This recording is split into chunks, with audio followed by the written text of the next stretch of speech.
Tanpa sengaja, dia menemukan berita di internet tentang kembalinya Tuhan. Membaca firman Tuhan yang Maha Kuasa, dia mengenali suara Tuhan dan menemukan jalan menuju kerajaan surga. Namun, dia dikutuk, diancam, ditindas, dan diganggu pendeta dan keluarganya. Menghadapi serangan tanpa henti, bagaimana dia bersandar pada Tuhan untuk mengatasi rintangan?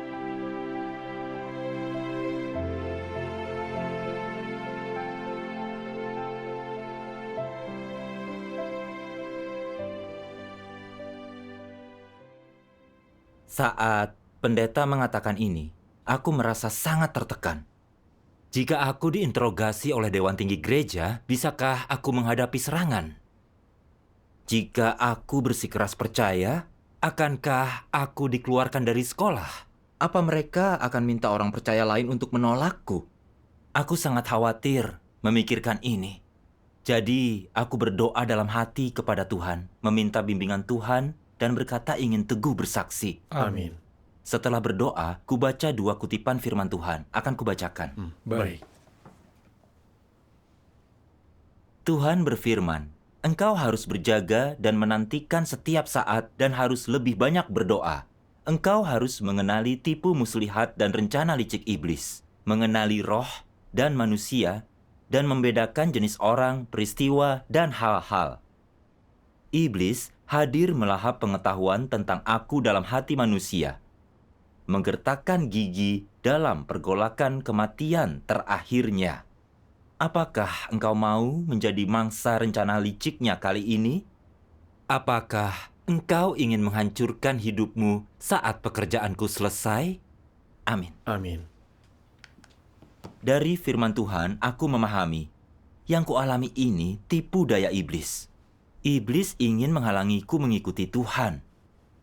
Meskipun aku hanya tahu sedikit kebenaran, aku bersedia mengandalkan Tuhan untuk teguh dan mempermalukan iblis.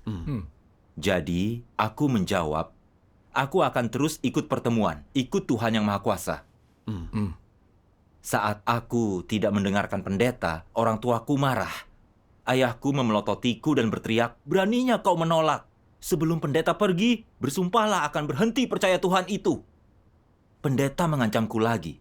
Dia berkata, jika aku tidak berhenti minggu ini, aku akan dibawa untuk diinterogasi Dewan Tinggi. Kau pasti sangat tertekan. Iya. Namun, aku tidak merasa menyesal. Karena aku tahu betul bahwa pilihanku benar. Sebelum menerima pekerjaan Tuhan yang Maha Kuasa, aku percaya Tuhan, tapi tidak paham syarat masuk kerajaan surga. Kadang, pikiranku dipenuhi fantasi. Kadang, karena aku sering berbuat dosa dan tidak tahu apa bisa masuk kerajaan, aku sangat bingung. Kini aku mengerti. Hanya penghakiman Tuhan yang Maha Kuasa bisa memperbaiki natur berdosa kita. Baru kita bisa diselamatkan dari dosa dan masuk kerajaan Tuhan. Iya. Hanya firman-Nya yang memungkinkanku melihat dunia jahat ini dengan jelas dan memahami cara iblis merusak manusia. Jika tidak membaca firman-Nya, kuikuti falsafah duniawi iblis seumur hidupku. Aku tidak akan tahu cara lepas dari kerusakan iblis. Benar. Jadi, bagaimanapun aku dihalangi, aku tidak akan melepaskan keyakinanku. Puji Tuhan. Kemudian, pendeta melihat aku tidak berniat berhenti, jadi dia pergi dengan marah. Karena aku menolak pendeta, orang tuaku pun marah. Lalu mereka berkata, kau berani menyangkal pendeta dan melakukan hal yang dilarang gereja. Secara adat, kau harus diusir dari desa. Jika warga desa menolakmu, kepala desa tidak akan menandatangani kalau kau butuh sertifikat. Kau tidak akan dapat pekerjaan. Sudahkah kau pikir akibatnya? Kemana kau akan pergi? Kau hanya mahasiswa, tidak punya rumah, juga pekerjaan. Bagaimana kau akan bertahan? Ayahku juga bilang, dia malu punya anak seperti aku. Dia berkata, aku mempermalukan mereka. Aku bukan putranya di masa depan. Seumur hidup, baru kali ini ayahku marah seperti ini. Bahkan bilang aku bukan lagi putranya. Sulit dipercaya, orang tuaku bilang begitu. Aku sangat sedih sehingga terdiam. Ayahku lalu berkata, "Kau harus dengar. Jika kau terus percaya Tuhan itu, kembalikan semua uang ayah untuk membesarkanmu." Ayahmu mengatakan itu di depan warga desa? Iya. Saat itu, aku sangat terhina dan sangat sedih. Dulu orang tuaku memperlakukanku dengan baik. Mereka memfavoritkan aku dan menaruh harapan tinggi padaku. Mereka tidak pernah mengucapkan kata-kata keras. Tapi kini sikap mereka benar-benar berubah. Aku rindu kasih sayang mereka dan tidak ingin membuat masalah. Aku merasa sangat lemah dan tidak tahu harus berbuat apa. Jadi aku berdoa meminta Tuhan membimbingku menghadapi lingkungan ini. Lalu aku teringat kutipan firman. Kubacakan. Baik. Tuhan berfirman, "Engkau harus menderita kesukaran, menyerahkan dirimu, dan menanggung penghinaan demi kebenaran. Dan untuk memperoleh lebih banyak kebenaran, engkau harus mengalami penderitaan yang lebih besar. Ini yang harus kau lakukan. Jangan membuang kebenaran demi kehidupan keluarga yang damai. Dan jangan kehilangan martabat dan integritas hidupmu demi kesenangan sesaat. Engkau harus mengejar segala yang indah dan baik, dan mengejar jalan dalam hidup yang lebih bermakna. Jika kau jalani kehidupan yang vulgar dan tidak mengejar tujuan apapun, kau menyia-nyiakan hidupmu. Apa yang dapat engkau peroleh? Engkau harus meninggalkan seluruh kenikmatan daging demi satu kebenaran. Dan jangan membuang seluruh kebenaran demi sedikit kenikmatan. Orang seperti ini tidak berintegritas atau bermartabat. Keberadaan mereka tidak ada artinya." Amin. Amin.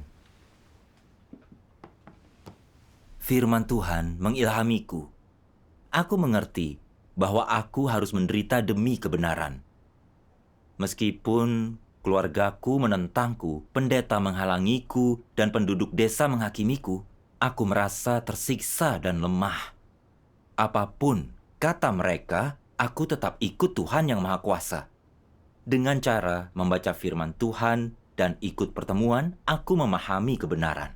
Serta yakin di hatiku, Tuhan yang Maha Kuasa adalah Tuhan Yesus yang kembali, Kristus akhir zaman. Aku harus tetap ikut pertemuan. Amin. Amin. Aku tahu, jika aku berhenti ikut pertemuan, maka keadaan akan tenang. Keluargaku tidak menentangku dan akan memperlakukanku dengan baik. Tidak ada yang menertawaiku lagi. Tapi kesempatanku dapat kebenaran dan diselamatkan Tuhan akan hilang. Iya. Aku bertekad tidak melepaskan kebenaran dan tidak mengkhianati Tuhan yang Maha Kuasa. Benar. Firman-Nya itu kebenaran. Hanya Dia yang bisa memberitahu cara iblis merusak manusia. Menunjukkan jalan agar kita bebas dari dosa dan diselamatkan Tuhan. Penderitaanku hari ini demi kebenaran itu sepadan. Syukur Amin. kepada Tuhan. Jadi, kuputuskan tidak akan lagi dibatasi keluargaku. Meskipun mereka tidak lagi membayar uang sekolahku, meskipun aku diusir dari desa dan hidupku sulit, aku tidak akan berhenti percaya dan mengejar kebenaran. Amin. Lalu, apa kau dibawa ke Dewan Tinggi untuk diinterogasi? Tidak. Namun, selama sepekan ke depan, pendeta mengatur agar dua rekannya datang setiap malam. Mereka mengulangi ucapan yang sama untuk menghentikanku. Oh, Namun, meski begitu, aku terus ikut pertemuan. Saat itu, aku sering berdoa, minta Tuhan menenangkan hatiku dan menjauhkanku dari gangguan ini. Kemudian, pamanku takut keluargaku akan ditertawakan jika ini tersebar luas. Dia membahas strategi baru dengan pendeta. Mereka membawaku ke seorang teolog, yang adalah doktor teologi dan memahami Alkitab.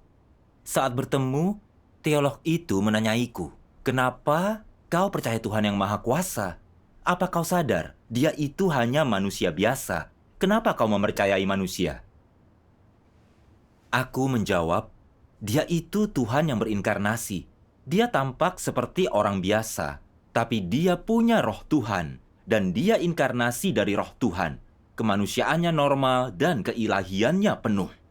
Seperti Tuhan Yesus, tampaknya dia manusia biasa, tapi sebenarnya dia anak manusia yang berinkarnasi, Tuhan sendiri. Dia bisa mengungkap kebenaran, menebus dan menyelamatkan manusia. Amin. Amin. Tuhan yang Maha Kuasa telah datang dan menyatakan kebenaran. Seperti rencana pengelolaan 6.000 tahun Tuhan, misteri inkarnasi, dan bagaimana Tuhan menghakimi di akhir zaman untuk menyucikan dan menyelamatkan manusia. Dia mengungkapkan berbagai misteri kebenaran, juga menyingkap akar penyebab orang berdosa.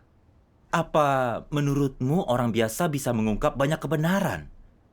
Tidak ada tokoh di dunia yang bisa mengungkapkan kebenaran ini. Hanya Tuhan yang bisa mengungkapkan kebenaran ini. Selain Tuhan, tidak ada yang bisa. Kebenaran yang diungkapkan Tuhan yang Maha Kuasa itu cukup untuk membuktikan Dia Tuhan yang berinkarnasi. Amin. Amin. Setelah kukatakan semua ini, doktor teologi itu menyelaku dan berkata, "Perkataanmu keliru. Semua firman Tuhan ada di Alkitab. Tidak ada firman baru di luar Alkitab. Firman Tuhan yang Maha Kuasa tidak mungkin firman Tuhan yang baru." Aku pun membantah ucapannya. Apa kau punya dasar Alkitabiah untuk ini? Apa ada bukti dalam firman Tuhan Yesus? Tuhan Yesus berfirman, "Banyak hal lain yang ingin kukatakan, tetapi engkau tidak bisa menerimanya saat ini. Namun ketika Dia Roh kebenaran itu datang, Dia akan menuntunmu pada seluruh kebenaran." Alkitab menubuatkan, Anak Domba akan membuka gulungan itu. Ini menunjukkan Tuhan akan bicara saat Dia kembali di akhir zaman.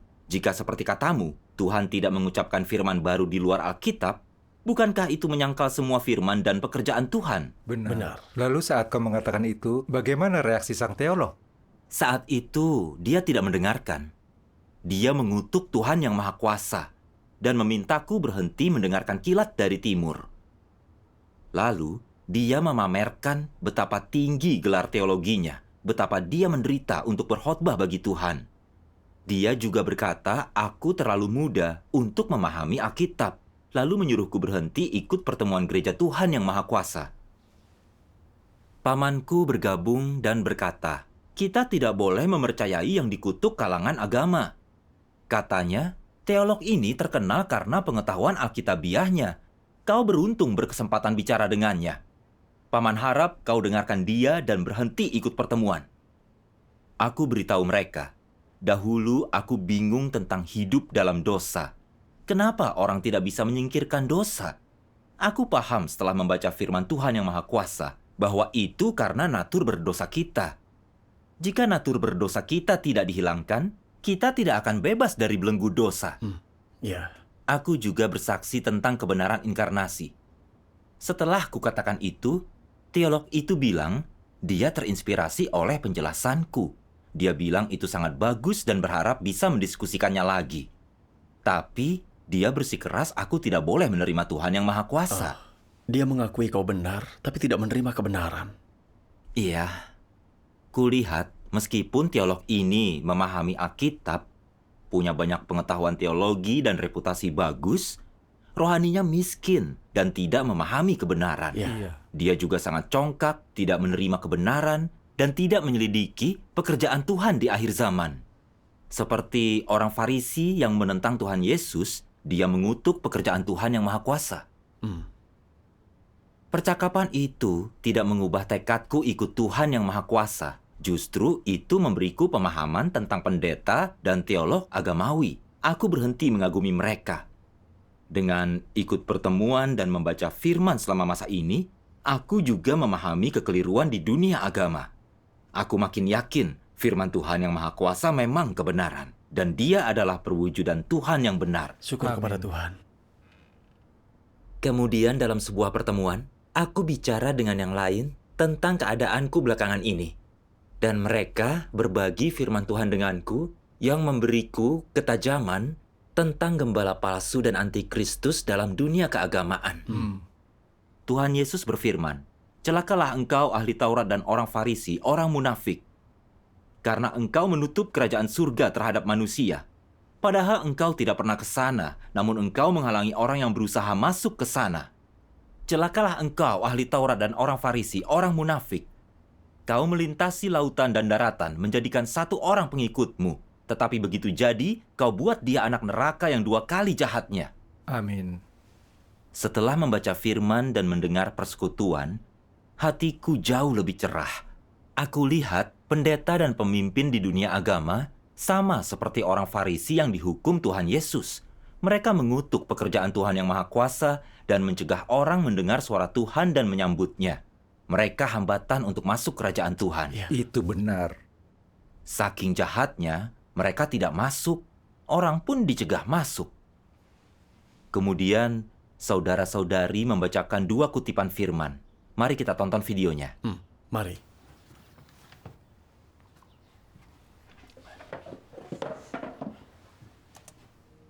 Tuhan yang Maha Kuasa berfirman, ada orang-orang yang membaca Alkitab di gereja-gereja besar, membacakannya sepanjang hari, tetapi tak seorang pun di antara mereka yang memahami tujuan pekerjaan Tuhan.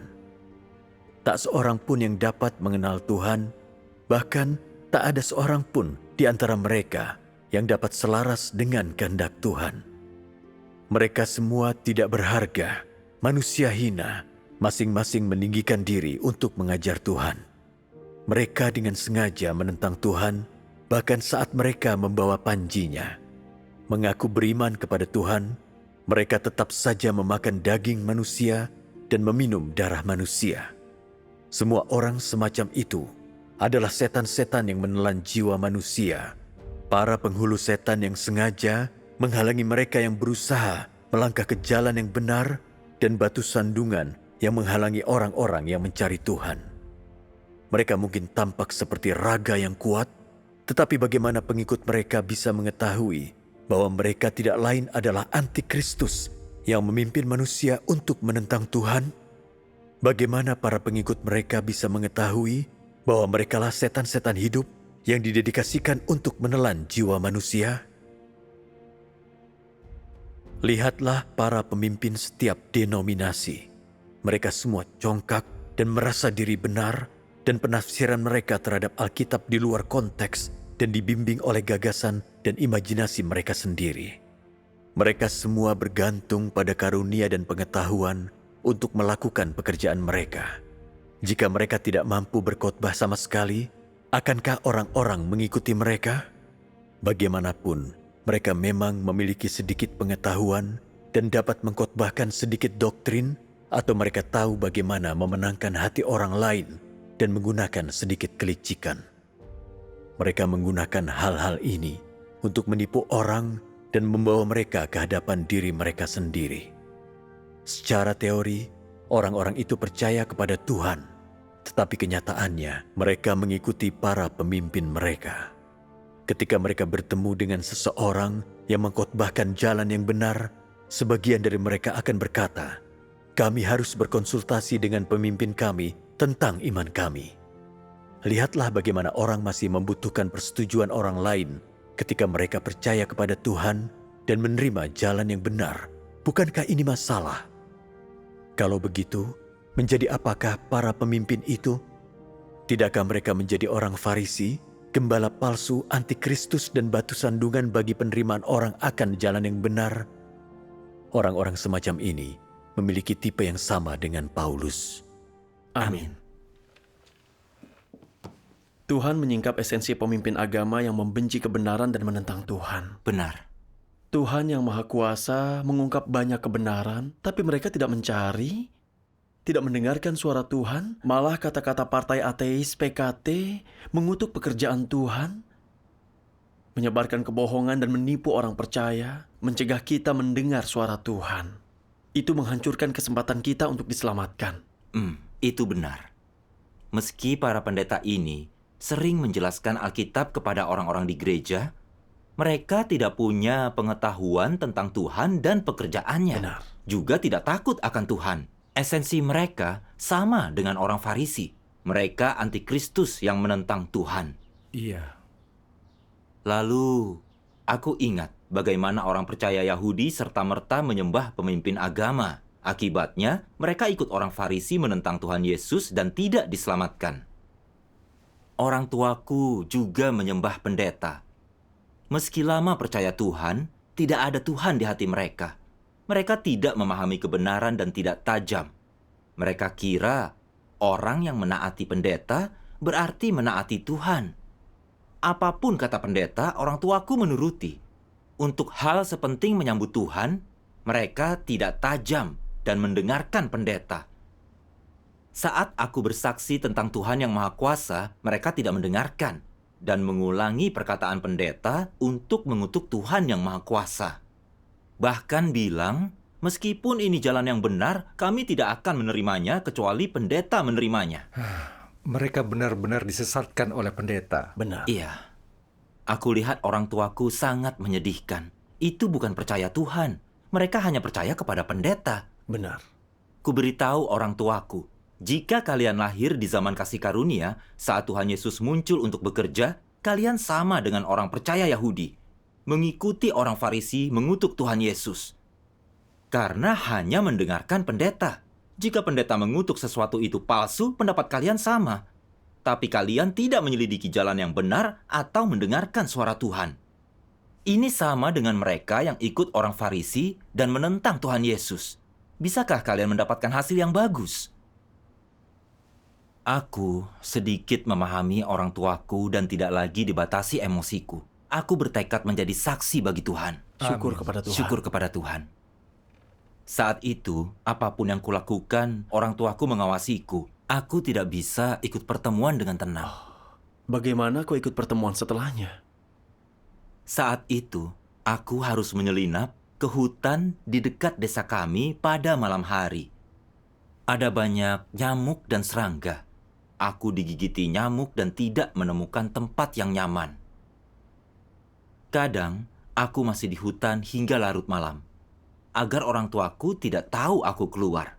Aku harus menyelinap saat pulang dan harus bangun lebih awal dari mereka agar mereka pikir aku tidur nyenyak. Di siang hari, aku harus ke ladang untuk membantu orang tuaku. Setelah beberapa saat, aku lelah dan mengantuk. Rasanya sangat melelahkan. Aku mulai merasa lemah. Tidak tahu kapan masa ini akan berakhir. Kadang aku berpikir, jika aku berhenti ikut pertemuan, aku tidak akan terlalu menderita. Tetanggaku tidak akan menertawakanku dan usahaku mencari kerja tidak terpengaruh. Memikirkan ini, aku terguncang. Namun, dalam pertemuan, aku bisa memahami beberapa kebenaran. Dan ini kebenaran yang belum pernah kudengar. Aku enggan melepaskan itu. Saat itu, ada lagu pujian firman yang memberiku semangat. Aku dengarkan berkali-kali. Tuhan berfirman, iman dan kasih terbesar dituntut dari kita dalam pekerjaan akhir zaman. Kita mungkin tersandung akibat kecerobohan, karena tahap pekerjaan ini berbeda dari pekerjaan sebelumnya. Tuhan menyempurnakan iman manusia yang tidak terlihat dan tidak berwujud. Yang Tuhan lakukan adalah mengubah firman menjadi iman, menjadi kasih, dan menjadi hidup. Orang harus dimurnikan ratusan kali sampai iman mereka lebih besar dari Ayub. Harus menanggung penderitaan luar biasa dan segala siksaan, tanpa pernah meninggalkan Tuhan. Ketika mereka taat sampai mati dan imannya besar kepada Tuhan, maka tahap pekerjaan Tuhan ini selesai. Amin. Amin.